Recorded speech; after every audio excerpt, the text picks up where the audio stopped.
Maharashtra TV आपल्या हक्काचा media. जमा झालेले सर्व पदाधिकारी, खास करून तेरणा परिवाराचा 12 वर्ष खडतर ज्यांनी आज त्याला वनवास भोगला असे ऊस उत्पादक शेतकरी, तेरणा बचाव समिती आणि व्यासपीठावर उपस्थित असलेले की ज्यांच्या नजरेसमोर 12 वर्षापूर्वीचं वैभव आणि 12 वर्षाचा वनवास असे पाहिलेले आमच्या डोकेचे सरपंच पप्पा समुद्रे, दत्ता साळुंके, गौतम जिलटके, अनिल धोत्रे, शिवाप्पा कापसे, सूरज साळुंके, दत्ता बापू मोहिते, नितीन लांडगे, लाकीर सौदागर, अजित खोत, अविनाश खापे, अजित पिंगळे, नितीन पाटील, अमोल पाटील, अचानक शेतकऱ्यानं, माझ्या माता भगिनीने आज शेतकरी राहिला नाही। आता द्रुमला घेऊन कुळवाच्या पाठीमागे फिरणारा आज शेतकरी नाही, प्रगत शेतकरी झालेला आहे महाराष्ट्राचा। आणि म्हणून आणि त्याची लेकरं बाळ सुद्धा तेवढीच प्रगत आहे, सुशिक्षित आहे। आणि त्यावेळेस मग अशा पद्धतीचा कोलाहल माजवायचा प्रयत्न होतो, अशा पद्धतीचं एक नेरेटिव्ह, चुकीचं फेक नेरेटिव्ह जाहीर करायचं आणि त्या माध्यमातून पुन्हा काट्या घेऊन बोंबलत फिरायचं, गाड्या घेऊन, आणि शेतकऱ्याला सांगायचं बघ आता तुझं काय खरं नाही, बघ आता तुझं काय खरं नाही। आणि मग आपण चुकीच्या गोष्टीवर आपला भोळा बाबडा शेतकरी विश्वास ठेवतो आणि विश्वास ठेवल्यानंतर काय वाटलं होतं हे आपण लोकसभेमध्ये बघितलं। आणि म्हणून आता मला सांगा, लोकसभेमध्ये जे काय झाले, निर्णय होऊन गेलं, आपल्या लोकांनी काय करायचं ते केलं, त्या खोलात मी जात नाही। पण एक माणसाच्या बुद्धिमत्तेला पटेल, कारण ज्यांनी कोणी हे सेट केलं आपला थोडं त्याच्यात डोकं लावणं सुद्धा अपेक्षित होतं। आता लोकसभेच्या वेळेस काय झालं, संविधान बदलणार म्हणजे घटना बदलणार, आणि घटना बदलणार म्हणजे काय, मग माझ्या दलित बांधवाचं आरक्षण गेलं, मग माझ्या ओबीसी जे काय सहकारी आहेत त्यांचं आरक्षण गेलं, जे मराठ्यांना आरक्षण गेलं हे आरक्षण गेलं, सगळं आरक्षण काय होणार, पुन्हा दुसरं नेरेटिव्ह अजून फिक्स केलं, लांडगा आला म्हणणारे। जर मोदी सरकार केंद्रामध्ये आलं, मुसलमानांना भारतातनं हकलून देणार, अरे हे काय, आणि माझी भोळी बापडी जनता त्याला बळी पडली, असं होऊ शकतं का? आज देशाला 75 वर्ष पूर्ण झाली, अशा पद्धतीची घटना, असं पद्धतीचं काहीच झालं नाही। कारण महाराजांच्या काळापासून, छत्रपतींच्या काळापासून आपली एक परंपरा आहे, गावखेड्यामधली, जिल्ह्यामधली, तालुक्यामधली 12 बलुतेदार आणि 18 पगड जात आपण गुन्ह्या गोविंदानं भावाप्रमाणे राबतो, गावागावामध्ये राबतो। म्हणून ही व्यवस्था महाराजांनी रूढ केलेली व्यवस्था कुठेतरी मोडीत काढायची का, तर आपल्याला कुठेतरी 2 मतं मिळली पाहिजे, हे कुठेतरी डिस्टर्ब झालं पाहिजे, त्या पद्धतीनं झालं म्हणायचं। पुन्हा मोदी सरकार आज केंद्रामध्ये बसलेलं, 3 महिने पूर्ण झाले, बदलली घटना, आलं मुसलमानांना भारताच्या बाहेर, काय झालं? काहीही झालं नाही, असं होतच नसतं। कारण हा देश किंवा हा महाराष्ट्र हा छत्रपती शिवाजी महाराजांच्या विचाराला बांधिलकी असलेला महाराष्ट्र आहे। या पद्धतीनं एक चिंगारी सुद्धा संपूर्ण देशाला आग लावू शकते, हे संपूर्ण देशवासियाला माहिती आहे। जे महाराष्ट्रामध्ये घडतं त्याचं अनुकरण संपूर्ण देशामध्ये होतं। मग अशा पद्धतीचं चुकीचं फेक काहीतरी करायचं आणि त्या पद्धतीनं आता मला मताचा जोगा मागितला, मतं मिळाली, मी आपल्या माध्यमातून मागच्या वेळेस मीच मत मागायला होतो 2019ला, दिले आपण विश्वासानं मतं, मग मला 2019 ते 2024चा त्या पद्धतीनं माननीय आमदार साहेब आपले इथले असतील, माननीय खासदार असतील, विकास दाखवा। आपण आपली लेकरं बाळा, आज घरटी हा धाराशिव जिल्ह्याचा शाप म्हणून सांगतो, घरटी एकदम पोर आपली मुंबई, पुणे, ठाण्याला पोटासाठी आपण पाठवली, ही वस्तुस्थिती आहे। आज हे ह्याला नावं ठेवतील, ते त्याला नावं ठेवतील, ते नाही, मग हे एकच होते की आम्हीच होतो की ते त्यांचेच आहेत की, आज पण आम्हाला, आम्ही शेतकरी म्हणून आम्हाला काही घेणं घेणं नाही. त्यांच्या कर्तृत्वामुळे गेली की तुमच्या कर्तृत्वामुळे गेली. वास्तव काय? घर कुणाचं उन्हात राहिलं? माझ्या सर्वसामान्य शेतकऱ्याचं उन्हात आहे. आमचे लेकर बाळा देशू जडीला लागले. आमच्या शेतात कोरडवाही झाल्या. आज 10-10, 20-20, 30-30 हजारचा बागायतदार, एकरदार, एवढा वतनदार आज 10 पोती ज्वारी आपल्या शेतात कधी पिकत नाही. म्हणून आपल्याला झटमारी करत आपल्याला तिकडं आपली लेकर बाळा देशू जडीला लागले.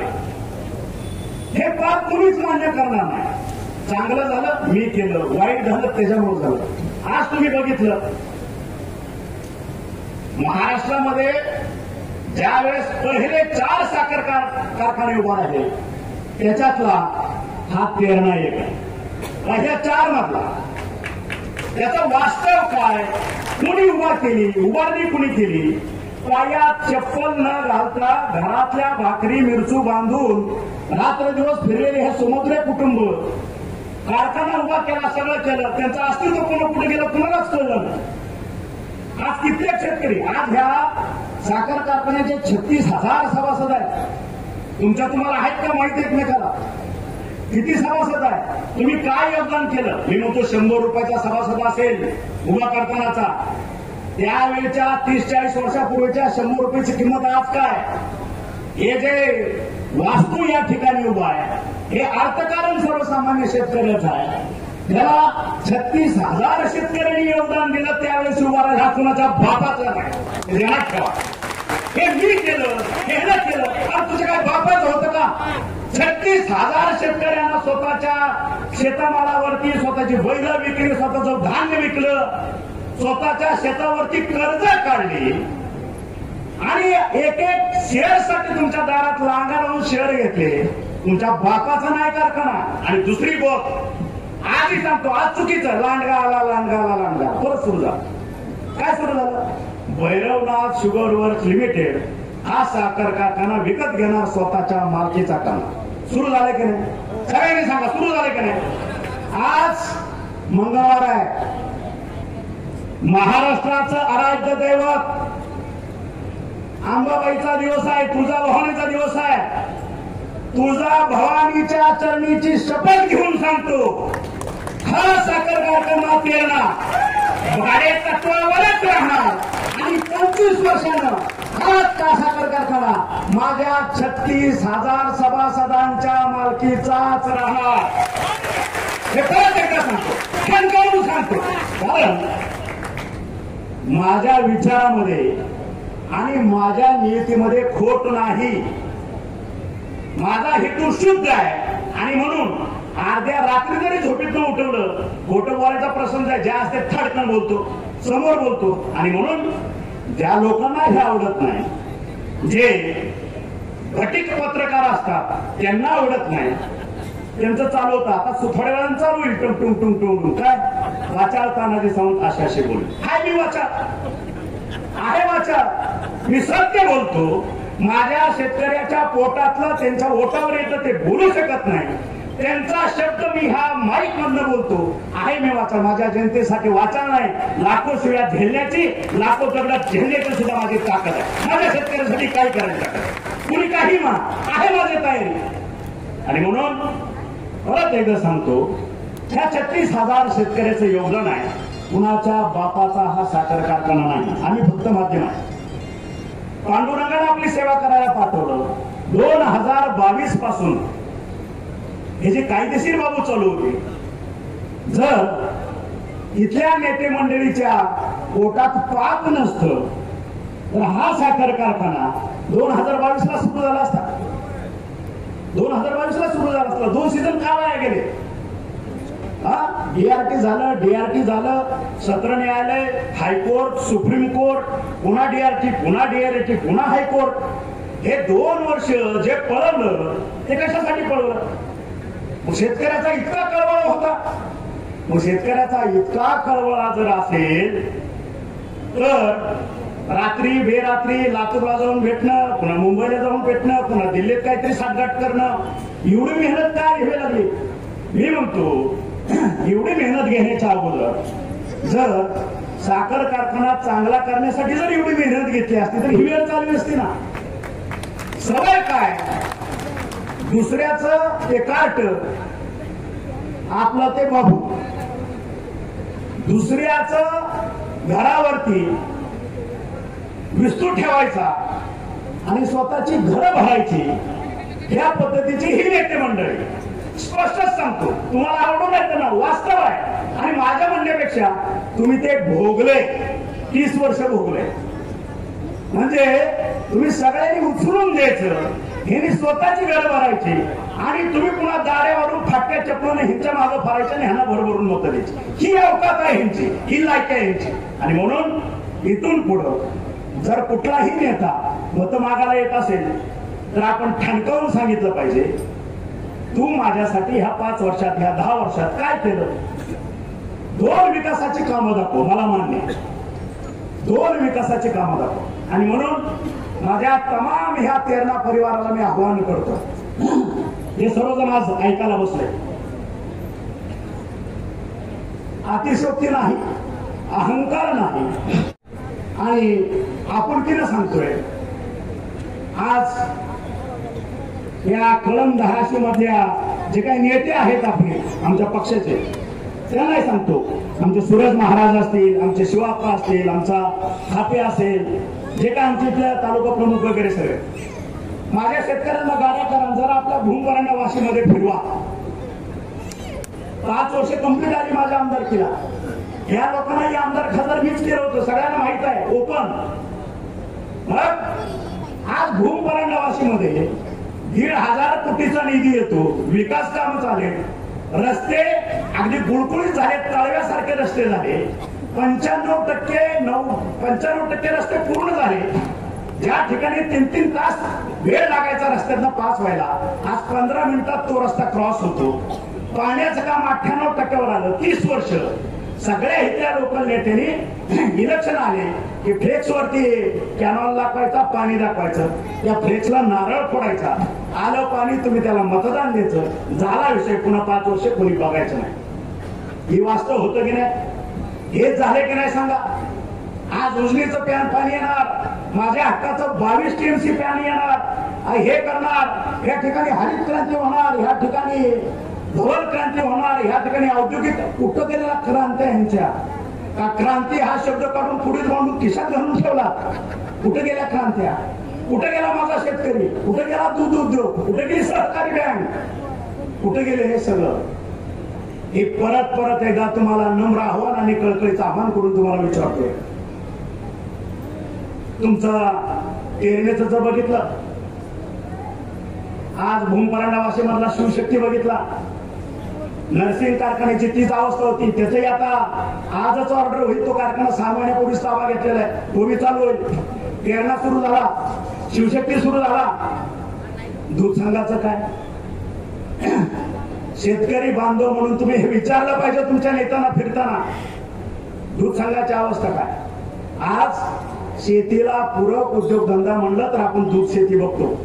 प्रत्येकाच्या आज दावणीला 2-2, 4-4 जर्सी आणि आपली 2-2 बैल असतात. सर्वसामान्य शेतकरी 10 दिवसाला पगार येतो दुधाचा, त्याच्यावर आपलं मीठ मार्ची पाणी सगळं चालतं, रोजगार चालतो. मग ह्याचा विषय काय? कुणी बसवला दूध धंदा? कुठे गेलं तुमचं दूध डेअरी? कुठे गेला दूध संघ? त्याच पद्धतीचं जिल्हा मध्यवर्ती बँक, काय झालं? जिल्हा मध्यवर्तीचं बँक व्हेंटिलेटरवर बँक आहे, धाकधूक चालू आहे. मला सांगा, तुम्ही आज 60च्या पुढचे बरेचसे आहेत, 35च्या पुढचे बरेचसे आहेत. तुमच्या कुटुंबातल्या कुटुंब प्रमुखांना 5-5, 10-10 हजार रुपये त्या बँकेत फिक्स डिपॉझिट ठेवलेला आहे. मिळतात का पैसे? सांगा, मिळतात का पैसे तुमचे? हे कुणी वाटोळ केलं? हेच आहे. स्वतःच्या स्वार्थासाठी एकदा इकडे थांबायचं, एकदा इकडे थांबायचं, दोघांनी एकमेकावर दिसून थोडे मारायचे. वास्तव एकच आहे, हे तुम्हालाही माहित आहे. फक्त मी बोलतोय. आलं लक्षात? ही काळूबाऊची लढाई आहे, हे ध्यानात ठेवा. एक तर जे असेल ते तुझ्या घरात, तुझ्या घरात नसेल तर ते माझ्या घरात. तिसरा येता कामा नाही. गोर गरिबाच्या घराला आग लागली पाहिजे. तू सुखात झोपला पाहिजे, मी सुखात झोपला पाहिजे. मी वरडायचं माझा बाप मारला, ह्याला वरडायचं माझं काही संबंध नाही. मी एवढं उभा केलं, ह्यानं मातीत घातलं. एकाच लायकीचे आज तुमच्या घरातलं भांड माझ्या शेतकऱ्याचे संसार तुम्ही रस्त्यावर का आणायला लागले? हे घरगुती भांड आहे. तुमचं घरगुती भांड माझ्या सर्व शेतकऱ्याला बेसुधारी लावलं तुम्ही. हे किती दिवस? 1 वर्ष, 2 वर्ष, 10 वर्ष, 12 वर्ष, 3 पिढ्या, 15 वर्ष. अरे माझ्या पोराला सुद्धा नातू झाला आता आणि तुमचं ऐकायचं का? आणि किती दिवस ऐकायचं? याचा कुठेतरी माझ्या सर्वसामान्य शेतकऱ्यांना जाब विचारला पाहिजे. आणि ज्या वेळेस जाब विचारा त्यावेळेस एकच गोष्ट विचारली पाहिजे, विकासाचं काय? विकास आमची लेकरं सन्मानानं माघारी कधी येतील? पुणे, मुंबई, ठाण्याला जे काही 2 घास साठी गेलेले आहेत, देशोधडीला लागले, त्यांचं काय? ते म्हणते आम्ही बी देशोधडीला लागलो. कसे कसे? आता ह्यांचे लेकर बाळ पुणे मुंबईला थांबायला पाहिजे का?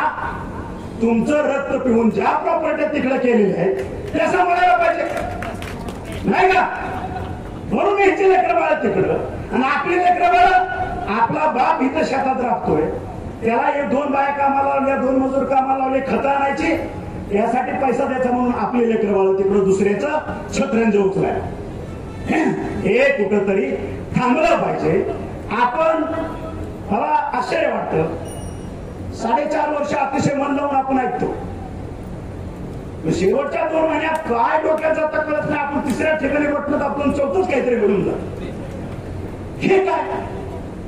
हे कुठेतरी थांबलं पाहिजे. आणि म्हणून माझ्या सर्वसामान्य शेतकऱ्यांना स्वतःला सेंटरला ठेवून माझं काय, माझ्या कुटुंबाचं काय, माझ्या गावाचं काय, माझ्या विकासाचं काय, माझ्या तालुक्याचं काय.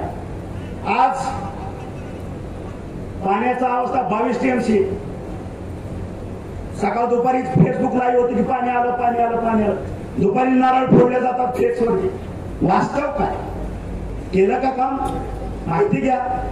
आज आपण त्या गोदावरी खोऱ्यातलं पाणी येईल त्याच्याशी आपला काही संबंध नाही. आपलं पाणी उजवीत नाही. 7 TMC पाणी. 2019ला ज्यावेळेस आपण मंत्रिमंडळाच्या बाहेर होतो, जरी बाहेर असलो तरी पाण्याच्या बाबतीतलं काम आपण थांबवलं नव्हतं. या ठिकाणी आपण प्रायोरिटी बदलून घेतली. आपल्या धरणामध्ये आपल्या जिल्ह्याला येणाऱ्या पाण्याची प्रायोरिटी आपण 1 केली आणि नीरा भीमा, कृष्णा भीमातनं उजनीत येणाऱ्या पाण्याची प्रायोरिटी आपण 2 केली. ती केली प्रायोरिटी आपण 21 एंड पर्यंत, 22 जानेवारी फेब्रुवारीच्या दरम्यान. आणि महाराष्ट्रातला थांबलेला विकास, ठप्प झालेलं सगळी यंत्रणा, हे कुठेतरी थांबलं पाहिजे म्हणून आमच्या लाडक्या महाराष्ट्राच्या मुख्यमंत्र्याच्या एकनाथभाई शिंदेच्या नेतृत्वाखाली आम्ही सर्वांनी उठाव केला. सत्तांतर झालं. आणि सत्तांतर झाल्यानंतर तुम्ही बघितलं असेल, पहिला मुख्यमंत्री आणि उपमुख्यमंत्र्यांनी दोघांनी शपथ घेतली, देवेंद्रजीभाई फडणवीस आणि एकनाथजीभाई शिंदे. आणि पहिल्या कॅबिनेटमध्ये उजनीचं जेऊर बोगद्यातनं मिरगव्हाण आणि मिरगव्हातनं पाणी उजनीत आणायचं 11,500 कोटीचं बजेट त्याला पहिल्या कॅबिनेटमध्ये मंजूर केलं. आणि आज तुम्ही बघितलं असेल 98% काम पूर्ण झालेलं आहे. मी एकदा तुम्हाला तो व्हिडिओ दाखवतो. आज बघितला असेल तुम्ही तो व्हिडिओ. मी बोगद्यात उतरलो, मिरगव्हाण ते जेऊर या बोगद्यात गाडीनं बोगद्यामध्ये फिरलो. लाईनिंगचं काम झालेलं आहे, ओपनिंगचं काम पूर्ण झालेलं आहे. ज्या ठिकाणी 72 मीटर विहिरीतनं ते पाणी उचलून 500 फूट 500 मीटरवरती ते 7 मोटर्स 2,500 HP एक मोटर 2,500 HP अशा 60 मोटर ते पाणी लिफ्ट करणार 72 मीटरवरती आणि कोळगावमध्ये सोडणार. आणि कोळगावमधून ते पाणी भूम, परांडा, वाशी, कळंब, धाराशिव, उमरगा, लोहारा, तुळजापूर आणि बीड जिल्ह्यात काष्टी एवढ्या तालुक्यापुरतं आपलं ते 7 TMC पाणी. तुम्ही बघितलं असेल, गेल्या वर्षी दुष्काळ होता, महाराष्ट्रात पर्जन्यमान कमी झालं, उजनी सुद्धा 70%च भरलं. आणि ह्या वेळेस बघितलं असेल आपली धरणं जवळपास 95%, 95%, 100% काय काय बघली. आज उजनी भरून जवळपास 3 आठवडे 1 महिना झाला. जवळपास 150 TMC पाणी उजनीतनं खाली सोडलं आलमट्टीला, आणि आलमट्टीतनं कमीत कमी 350 ते 400 टीएमसी पाणी समुद्राला सोडलं. ही वास्तव आहे. जरा अभ्यास करत चला, अभ्यासू वृत्ती असली पाहिजे शेतकऱ्याची सुद्धा. मग आज हे माझ्या हक्काचं पाणी, आज जर 2019ला ठाकरेच्या मंत्रिमंडळात हा तानाजी सावंत असता, तर 2022ला या उजनीच्या पाण्यानं माझ्या शेतकऱ्यांना बांधावरती धाळ धरली असती. वास्तव आहे. नाही झालं, फक्त राजकारण. शेतकरी हमेशा फाटक्या चपलत दिसला पाहिजे. मोडक्या गाडीला वंगण करायला पैसा नाही, ही अवस्था असली पाहिजे. आणि म्हणून हे जे उठाव झाला त्याची 100 कारण आहे. आणि खऱ्या अर्थानं न्याय देण्याचं काम कोणी महाराष्ट्राला केलं असेल तरी महायुतीने केलं. तुम्ही बघितलं असेल, आज माझी लाडकी बहीण योजना आहे, 1 रुपयाची पीक विमा योजना आहे. आज दवाखान्याचं जाळं, आज मेडिकलचा हब हे धाराशिव जिल्हा होत आहे. आज जवळपास 500-700 बेडचं हॉस्पिटल ह्या ठिकाणी झालं, मेडिकल कॉलेज ह्या ठिकाणी झालं. त्याच्यानंतर 1.5 लाखाची आपल्या आरोग्याची योजना 5 लाखाची झाली. आणि 7.5 हॉस्पॉटचं मागचंही बिल माफ, पुढची सगळी बिल माफ. या ठिकाणी काल बिल आम्ही कॅबिनेट मध्ये बघितली. 7.5 हॉस्पॉटचं पुढचं कुठलंही बिल माझ्या शेतकऱ्याला त्याच्या खिशातनं भरावं लागणार नाही, हे ध्यानात ठेवा. जर अशा पद्धतीचं बिल आलं तर आजच्या ह्या तेरणा परिवाराच्या बैठकीतनं मी आपल्याला नम्र आवाहन करतो, असं एखाद्या शेतकऱ्याला बिल आणला माझ्याकडे आणून द्या. त्या अधिकाऱ्याचं काय करायचं ते अधिकारी आणि मी बघेन, तुम्हाला फक्त त्याचं कानावर ह्याचं काय झालं एवढंच सांगतो. आणि म्हणून तुम्ही बघितलं असेल आतापर्यंत आपल्या बरीचशी बंधारं बांधून ठेवलेले, ते कशासाठी बांधून ठेवले कळत नाही, एकाला बी दरवाजा नाही आहे का नाही, असं काय का नाही सांगा. आणि मग दरवाजाचं काय झालं, का दरवाजे बसत नाहीत. अख्ख्या महाराष्ट्रामध्ये नवीन टेक्नॉलॉजी आली, फायबर मेड दरवाजे बसवले गेले. आणि या कळंब धाराशिव तुळजापूरमध्ये फायबरचे दरवाजे चालत नाहीत असं काही नेत्यांनी सांगितलं. अधिकारी हतबल झाले, नाही म्हणे आम्हाला ते मान्य नाही. अरे का मान्य नाही? अरे कारण अख्खा महाराष्ट्र दरवाजे बसून घेतोय, पाणी अडवायला लागलाय, तुम्हाला ते मान्य नाही. कारण काय हे मागचं हे कळलं पाहिजे. शेतकऱ्यांनी प्रश्न विचारला पाहिजे, बाबा हे फायबरचे दरवाजे आपण का बसून घेत नाही? लोखंडीच पाहिजे. कशासाठी? म्हणजे लोखंडी दरवाजे तयार करणारी कॉन्ट्रॅक्टरची टीम तुमचीच, दरवाजे बसलं नारळ फोडायला तुम्ही, आणि पाणी भरायच्या अगोदर दरवाजे चोरून नेणारे टीम तुमचीच. हे काय? पुन्हा शेतकरी लढला, पुन्हा दरवाजे, पुन्हा ते लोखंडी पाहिजे, पुन्हा किती दिवस हे चक्र भास करा, जनतेला फसवायचं. आणि म्हणून कुणाचीही भीडभाड न ठेवता, आमदार असेल, खासदार असेल, मंत्री असेल, हे सगळे सेवक असले पाहिजे हे लक्षात ठेवा. तुमचे सेवक आहे, तुमच्या मतासाठी ते लाचार आहे, तुम्ही त्यांना खुर्चीवर बसवता, सेवक म्हणून बसवता, कोणी माच करायचं काय कारण नाही हे लक्षात ठेवा. कारण तुम्ही राजा आहात हेच तुम्ही विसरून गेलाय.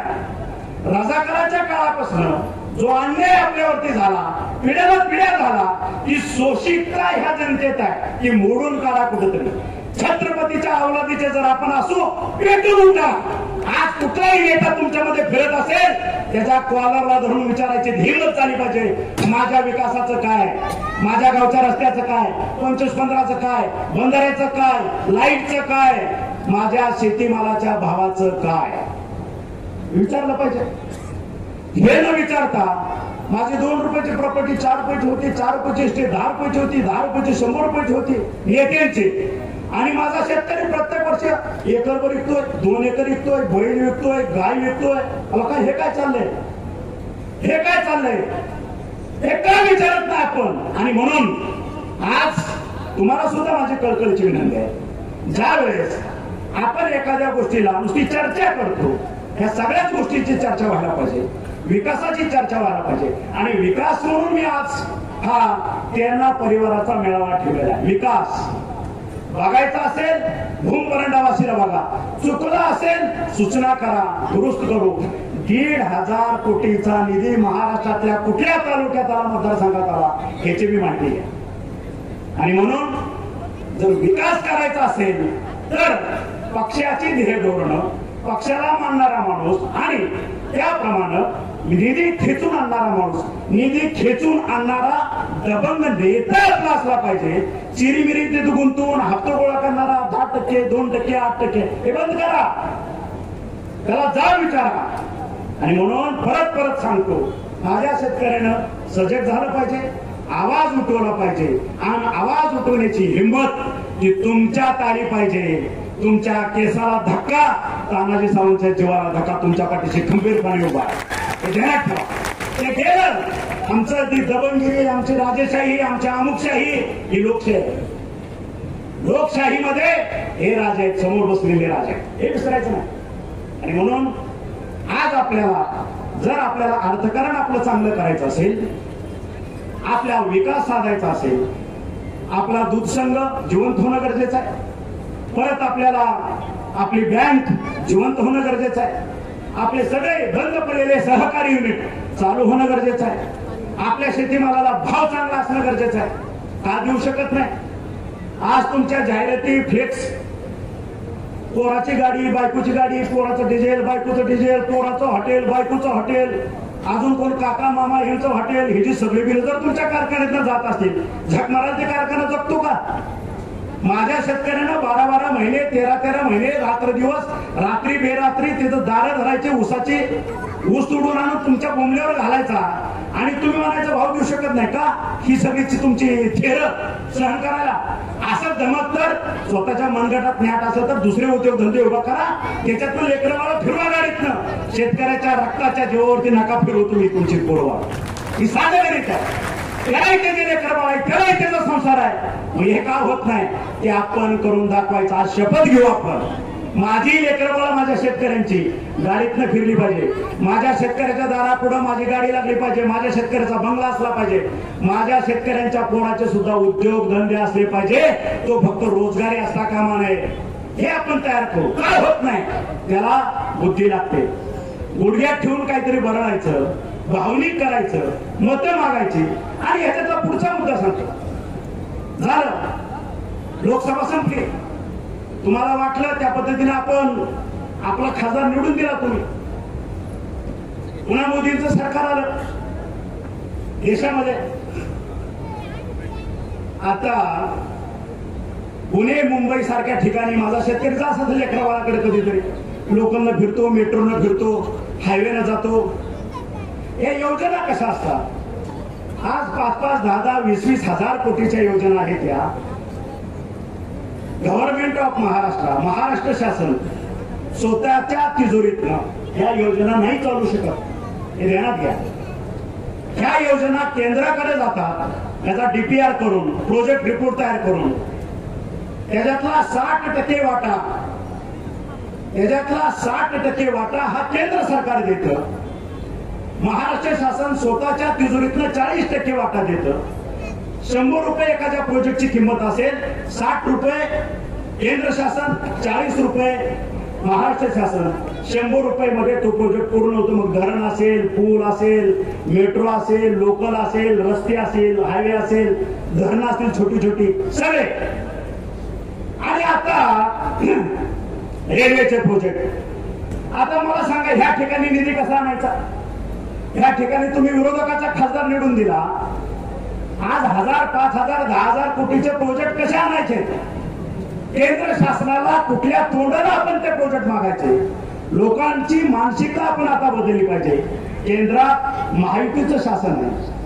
आज मुख्यमंत्र्यांनी एक साधा कागद जरी पाठवला, मला आज 50,000 कोटी महाराष्ट्रामध्ये पाहिजे, 8 दिवसाच्या आत महाराष्ट्र शासनाच्या तिजोरीमध्ये केंद्र शासन 50,000 कोटी पाठवतं.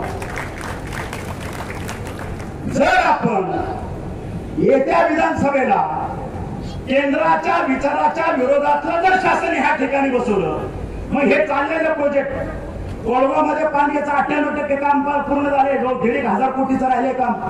पाणी येतं आपल्यातलं. आज ग्रीड सिस्टम आहे. रेल्वेचं उद्घाटन केले, रेल्वेचं काम अर्धवट आहे.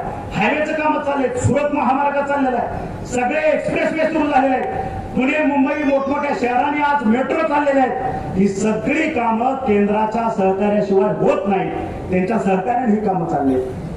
आणि जर दुर्दैवानं परत महाराष्ट्रात महाराष्ट्रानं जर केंद्राच्या विचाराचं सरकार निवडून नाही दिलं, मला वाटतं महाराष्ट्र पुन्हा 10 ते 15 वर्ष मागे गेल्याशिवाय राहणार नाही. आणि म्हणून माझी महाराष्ट्रातली जनता सुज्ञ आहे, माझी महाराष्ट्रातली जनता पुरोगामी आहे. कारण महाराष्ट्रात जे घडतं ते संपूर्ण देशामध्ये घडतं.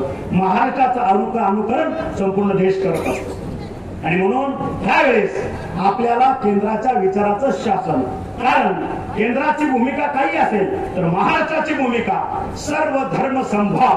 छत्रपती शिवाजी महाराजांनी जे मानांकन दिले, छत्रपती शिवाजी महाराजांनी जो महाराष्ट्राला आदर्शवाद दिलेला आहे, त्या आदर्शवादाला मोडीत काढून इथला एकही नागरिक चालत नाही. 400 वर्षाची परंपरा आहे. आणि म्हणून परत एकदा मी आजच्या या आपल्या प्रेरणा परिवाराच्या मेळाव्यातनं आपल्याला आवाहन करतो की परत एकदा आता विधानसभा लागेल, त्या ठिकाणी धनुष्यबाणावरती उमेदवार आमचे उभे असतील किंवा कमळावरती उभा असतील, या ठिकाणी आपल्याला आज प्रचंड मताने त्या उमेदवाराला निवडून द्यायचं आहे. कारण केंद्राचे हात बळकट करायचे असतील, महाराष्ट्रामध्ये विकास आणायचा असेल तर आपल्याला एकनाथभाई शिंदे, आमचे देवेंद्रजीभाई फडणवीस आणि अजितदादा यांच्या मागे खंबीरपणे उभा राहावं लागेल. त्यांच्या विचाराचाच उमेदवार आपल्याला निवडून आणावा लागेल. आता राहिला विषय या कारखान्याच्या माध्यमातला, परत एकदा सांगतो, जो चुकीचा मेसेज पास केलेला आहे, भैरवनाथ शुगर वर्क्स हा कारखाना विकत घेणार आहे.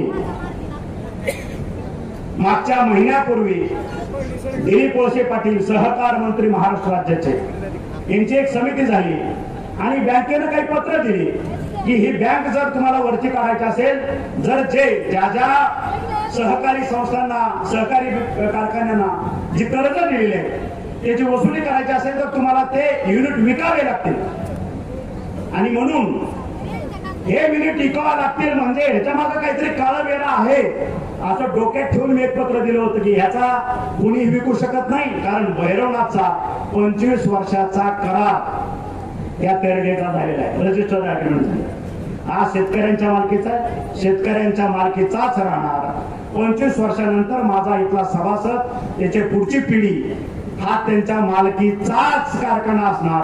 हा तुळजाभवानीला समोरून तिची शपथ घेऊन प्रत्येक सांगतो. मागच्या वेळेस आपण सांगितलं होतं, मुळी टाकल्यावर आसपासचे कारखाने जे भाव देतील त्या सगळ्यांपेक्षा 25 रुपये आपला भाव जास्त असेल.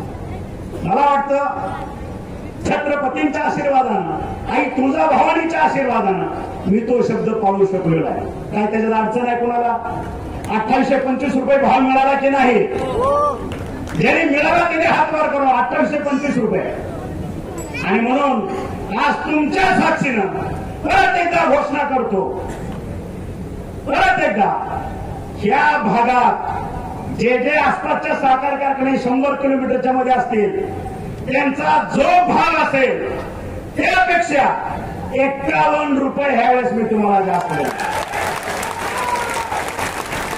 जो भाव देईल 51 रुपये. मागच्या वेळेस किती सांगितलं होतं? 25. मिळाला की नाही? मिळाला. ह्यावेळेस 51 रुपये देणार. मागच्या वेळेस कारखान्यामध्ये अडचणी होत्या, काय खेळखंडोबा हिने करून ठेवलं होतं माहीतच नव्हतं. प्रत्येक गोष्ट चालू बंद चालू बंद चालू बंद. त्यावेळेस हा कारखाना कमीत कमी सुरुवात आहे 6000 टन ह्या वर्षी चालणार. पुढच्या वर्षी हा तेरणा तुमच्या सेवानं 15000 टनाच्या पुढे चालणार हा शब्द देतो. आज माझ्या शेतकऱ्याला, माझ्या शेतकरी बंधूंना, आसपासच्या परिसरातील सर्व शेतकऱ्यांना 100 किलोमीटरच्या कुणाच्याही दारात माझा ऊस घ्या म्हणून जाऊन उभा राहायची गरज नाही, हे तुम्हाला मी आज आश्वासित करतो.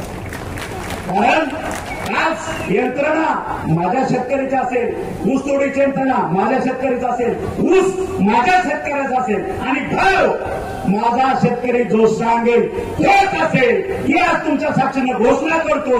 आणि परत एकदा कुठल्याही चुकीच्या माणसाच्या मागे उभा राहू नका एवढं कळकळीचं आवाहन करतो आणि मी माझे 2 शब्द संपवतो. जय हिंद, जय महाराष्ट्र.